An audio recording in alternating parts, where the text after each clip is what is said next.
Welcome back. While it's being debated in state capitals and city halls throughout the nation, it appears there will be no police reform law coming out of Congress. Democrats passed their bill on Thursday in the House, which the Republican-led Senate says is dead on arrival in their chamber. Meanwhile, Senate Democrats, led by California's Kamala Harris, refused to even allow for a debate on a Republican bill that allowed for a national database so that bad cops don't get rehired by other agencies and sets national training standards, but fell far short of many Democrat priorities. Senator Harris joins us from Washington. So, Senator, dissuade us of the notion that you were going to oppose the Tim Scott bill, regardless of what it contained, that in an election year it's better to have no bill and blame Republicans than to compromise and give them political cover in November. So, Conan, here's the bottom line.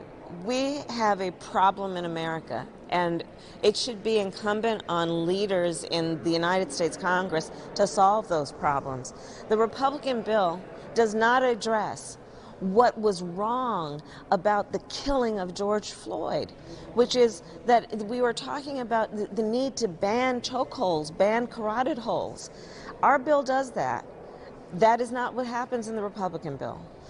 What the Republican bill does not address what happened to Breonna Taylor, which is a no-knock warrant. Our bill bans no-knock warrants in drug cases, which means that if that were in place, Breonna Taylor would be alive today. These are the issues that need to be addressed, and we can't get distracted by partisan politics, and that's the game that folks are playing. And that's just not acceptable to the American people, and so that's where we find ourselves. You said this week that working on law enforcement issues have been part of your life's work. Do you know of any instance where cutting a police department's budget has resulted in less crime?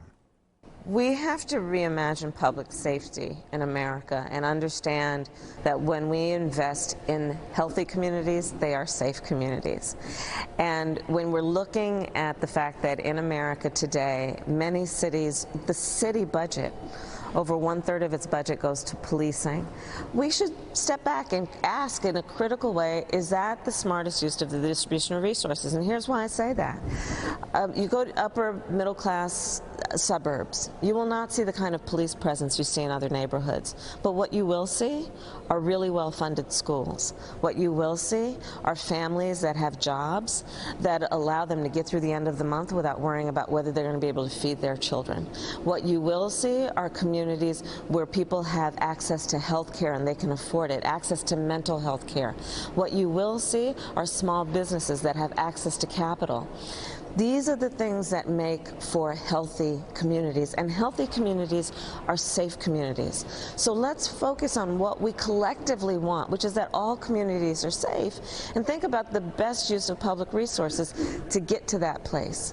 And it's really, frankly, it's status quo, outdated and wrong-headed thinking to think that by putting more police officers on the street, you're going to create more safety. That's just wrong. As the district attorney in San Francisco and, of course, the state attorney general, you dealt with a lot of police departments. How many of them do you believe were systemically racist?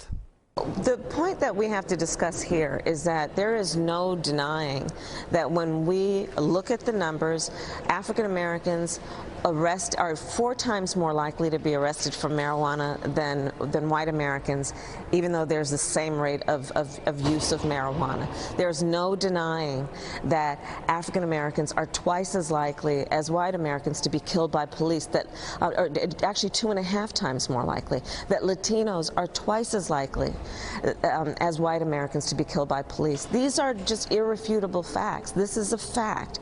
And so let's not, it is uncomfortable to hear. We don't like hearing it. We'd like to think we are better than that.